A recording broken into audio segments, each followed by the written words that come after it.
ស្ដីអ្នកទាំងអស់គ្នាចូលជាមួយនឹងអេមីន Mona នៅក្នុងរឿងពីនេះម្ចាស់អាចារ្យដែលជាភាគទី9មុននឹងចូលដល់សាច់រឿងអេមីនសង្ឃឹមថាអ្នកទាំងអស់គ្នានឹងមិនភ្លេចចុច like និង subscribe ដើម្បីទទួលបាននូវវីដេអូថ្មីៗបន្ទាប់ពីទូស្រីបានដាក់ខ្លួនកេកទូស្រីក៏បានយកសັບឃើញលោកគ្រូកាន់កម្រងកាយយកមកឲ្យលោកគ្រូបានប្រាប់ថាថ្ងៃកំណើតគឺជាថ្ងៃដែលសំខាន់បំផុតចំពោះក្មេងស្រីក្នុងជីវិតនេះទូស្រីក៏បានទៅសារថាវាមើលទៅស្អាតតែវាមានឈ្មោះអីហេតុអីក៏ខ្ញុំមិនដែលឃើញវានៅលើភ្នំសិនចឹងលោកគ្រូក៏បានប្រាប់ថាវាគឺជាផ្កាហ៊ុនយូឡានមិនដែលដុះនៅលើភ្នំទេហើយមានសម្កក់លោកគ្រូទូស្រីមួយណាទូស្រីក៏បានភ្ញាក់ដោយសារតែមេកាបាននាំអ្នកបម្រើជាច្រើនមកចាប់ទូស្រីបន្ទាប់ពីយកទូស្រីចូលក្នុងដំណាក់រូបអ្នកបម្រើក៏បានព្រួតគ្នាបដូរសម្លៀកបំពាក់និងធ្វើសាបាត់មកក្រោយពេលដែលតុបតែងខ្លួនហើយមេកាក៏បានជូនទូស្រីឡើងលើរទេះសេះទូស្រីក៏បានសួរទៅអ្នកចង់នាំខ្ញុំទៅណាមេកាក៏បានប្រាប់អ្នកនាងគង់តែដឹងនៅពេលក្រោយទូស្រីក៏បានឡើងលើរទេះសេះឈានជើងចូលមកដល់ក៏បានទៅចាក់ជាមួយនឹងទូប្រុសទូស្រីក៏ថាចង់ចាប់មកវិញតែទូប្រុសក៏បានទាញដៃឲ្យទៅអង្គុយលើគាត់កន្លែងមកកណោឲ្យគេអង្គុយទេសុខចិត្តឲ្យគេមកអង្គុយពីលើអញ្ចឹងទូស្រីថាមិនក៏លោកធ្វើអញ្ចឹងដាក់ខ្ញុំលេងខ្ញុំឥឡូវនេះទូប្រុសថាក្រៃនេះជាអ្វីដែលស្វាមីភរិយាតែញធ្វើមិនអញ្ចឹងហីរទេះសេះក៏បានមកដល់រាជវាំងទូប្រុសបានហុចដៃឲ្យទូស្រីចុះមកខាងក្រោម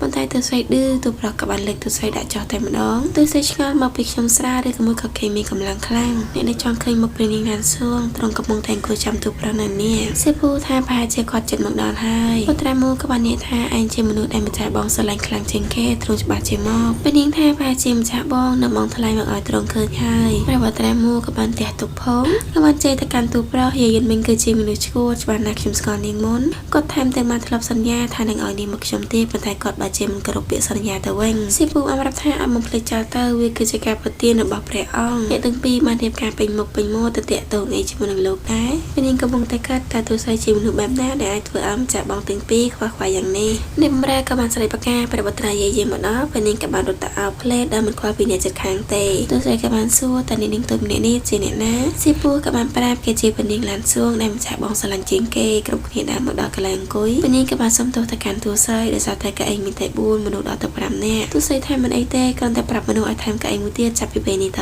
ទៅព្រះនាងក៏ក្នុងចិត្តថាទូស្រីកំពុងតែសម្ដែងធ្វើជាមនុស្សចិត្តល្អព្រះនាងទ្រង់មិនពេញចិត្តជាមួយនឹងទូស្រីទេព្រោះទូស្រីទៅនឹងក្តីស្រឡាញ់ពីម្ចាស់បងគេព្រះនាងបានសួរថានិយាយចឹងនាងជាប្រពន្ធចង់ដែលម្ចាស់បងស្រឡាញ់ជាងគេនឹងមែនស៊ីពូគេឡើងឆ្លក់តើខ្ញុំលើកមកថាម្ចាស់បងមិនអាចពើនឹងអ្នកដែលទៅទៅរៀបការមកថ្មីដោយសារតែអ្នកទូស្រីឡើងកាំងទូស្រីក៏ក្នុងចិត្តថាបើខ្ញុំជាប្រពន្ធចង់មែនខ្ញុំប្រហែលជាមិនដេកក្នុងឃ្លាំងចាស់ទេស៊ីពូក៏បានស្រីឲ្យព្រះនាងក្រែងនាងជាមនុស្សដែលទ្រង់ចង់ជួបវិញព្រះនាងទ្រង់ភ្ញាក់ផ្អើលនាងពិតជាអ្នកនាងយាយមែនខ្ញុំមិននឹកស្មានថាម្ចាស់បងពិតជានាំអ្នកនាងយាយមកទីនេះសោះខ្ញុំនៅក្មេងនៅឡើយសង្ឃឹមថាបងថ្លៃនឹងមកយកទុកក្នុងចិត្តទេស្រីថាអ្នកមិនដឹងគ្មានកំហុសទេព្រះនាងបានគិតនៅក្នុងចិត្តសម្លឹងមកមុខស៊ីពូជន់ក្បត់អ្នកបម្រើក៏បានដើរមកប្រាប់សាលជប់លៀងមករៀបចំរួចហើយទូស្រីក៏បានសួរទៅបតាស៊ីមូតើថ្ងៃនេះជាថ្ងៃអីពុត្រាមូក៏បានប្រាប់ថាថ្ងៃនេះគឺជាថ្ងៃកំណើតរបស់ព្រះនាងឡានសួងទូស្រីសាប់តែនឹកឃើញរឿងអីមួយហើយក៏បានសួរទៅព្រះនាងតែបន្ទប់ទឹកណាទីណាព្រះនាងក៏បានចង្អុលប្រាប់ថាវានៅខាងនោះមូលហេតុដែលព្រះនាងមកក្រហមគឺដោយសារតែទូស្រីសាររងបន្ទប់ទឹកខ្លាំងពេកមនុស្សប្រុសនៅឡើងមកកកោកនេះព្រះនាងសួរថាតើនាងពិតជាកូនរបស់លោកម្ចាស់ជាតិមែនអត់នាងសាររងបន្ទប់ទឹកដូចធម្មតាសៀពូបាននិយាយថានាងអស្ចារ្យណាស់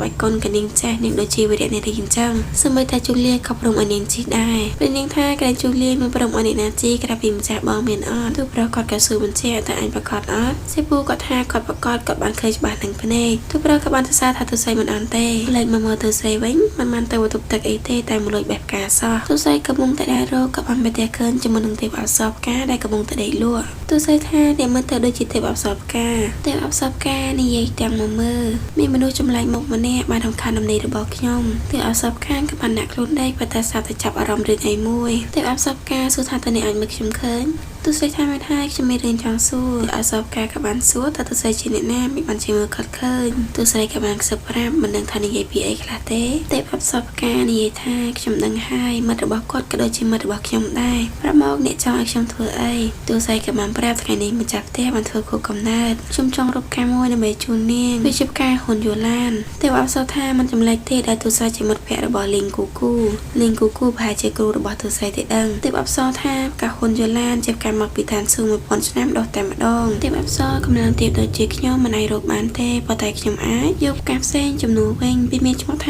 ាជាស៊ីឡាន300ឆ្នាំមានតែម្ដងប៉ុណ្ណោះខ្ញុំធានាថានាងនឹងចូលចិត្ត ទូស្រីក៏បានអរគុណទៅកាន់ទេពអប្សរផ្កាកាត់មកខាងរាជវាំងវិញជាពូបានសួរក្រែងគេជាលោកមួយតបដែលខ្លាំងជាងគេនៅភាគខាងលិចត្រូវអត់គេមកទីនេះធ្វើអីទូប្រថាតាកាចាស់ឈៀនប្រហែលជាមិនចង់លាក់ក្បាលទៀតទេហើយក៏បាននិយាយពីទូស្រី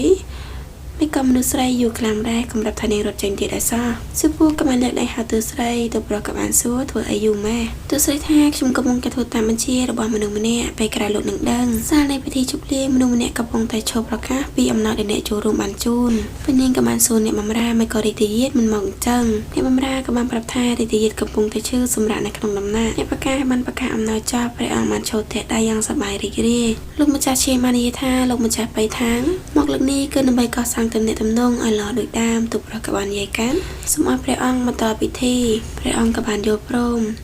អ្នកស្រីឈៀនក៏បាននិយាយថាឈប់សិនសាងមនុស្សគ្រប់គ្នាបានជូនអំណោយដល់ព្រះនាងចុះឯងវិញកុំប្រាប់ថាឯងមកខ្លួនទៅទេឲ្យសោះអ្នកស្រីឈៀនចង់និយាយបំផាក់មកទូស្រីមិនតែទូស្រីបាននិយាយថាខ្ញុំក៏បានយកអំណោយមកឲ្យព្រះនាងដែរប៉ុន្តែខ្ញុំចង់បកគោលឲ្យត្រង់ដោយផ្ទាល់ដែរស្រីរឿងពេលទី9ក៏ត្រូវបានកាត់ចាប់ទៅត្រឹមនេះឯមានសូមអរគុណចំនួន Subscribe ដែលច្រើនបំផុតដែលឯមានមិនធ្លាប់ទទួលបានពីដូចជាការលើកទឹកចិត្តដែលឲ្យឯមានបន្តធ្វើវីដេអូបន្តទៀតឯមានក៏សូមអរគុណសម្រាប់ការទស្សនាពេលដើមរហូតដល់ចប់ជួបគ្នាម្ដងទៀតនៅវីដេអូក្រោយបាយបាយ